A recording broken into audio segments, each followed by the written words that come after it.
Mbote na batali pe na balandi nyonso ya réflexion na benga na kombo ya Kambulu. Na eko répondre na mutuna ya sia na biso adoratrice atunaki. Eloko nini salaka na bato ke bozaki bobebana ki obebana plus de 10 ans, 20 ans, 5 ans, obe moins, obe plus, que boyoka na kasusu te, makambo etambola sous propreté, alors loko yako yoka ke moto wana akufi, alisali ke bokome ko intéressé, koyeba matanga programme ezotambola boni, bokosala nini na matanga, photo sangisa mbongo des stop, photo sangisa mbongo, tolunga tout ça programme pour matanga le kamalamu. Ngai na koloba eza hypocrisie. Eloko esalaka bato ndenge wana eza hypocrisie mitema mabe.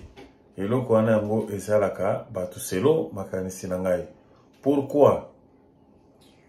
Nga na lobaka ata ngai monde nazala na lobaka yango, je crois pe famille na nga pe yebi nini na loba ezalika mabomba te. Ngai soki tobebani no sérieux ke omiminga vraiment rando pena ya rando sérieux soki okufi na oya te. So okufi na oya te, nga peso na dae koya na yo te, pona nga na oya yo na koya te. Nga na linga kozala hypocrite te, hypocrisie eza mabe, c'est-à-dire que soko lingi mutu te, kokilipe na matanga na ye te, pona wana eza la sambla ozo sala na motema na yo eza na ngobongo te, pona lelo eza na bomoi, soko lingi kimia nde Bible lobi, luka kimia na moto nyonso. Alors, place ozo da ke ba mbebe zoya, bobongisa.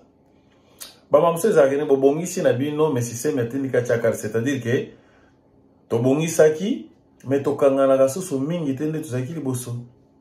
Eza bongo. Lokola ngai vraiment nazaka fiera koloba nazana ennemi te na sena moyo.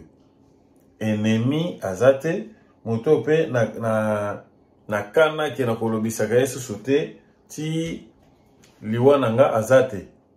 Mais na linga ga pete ke toko wana ba niveau to beba na sérieux, parce to beba na sérieux na matanga no na oyate na feti no pe na koyate ezala événement na yo sali na koyate eloba no ba kino bazolo ba kiata olambi mami wata ata olambi macho la miliki bacha mwamba na koyate kikuiza ko voilà comme on est à point de vue na ngai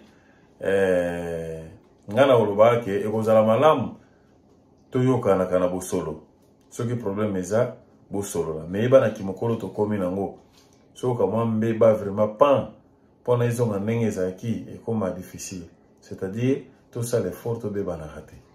Merci bon les point de vue na ngai nzambe a continuer sa songolo thank you so much na mutuna ya sena sa adoratrice. Merci, ciao.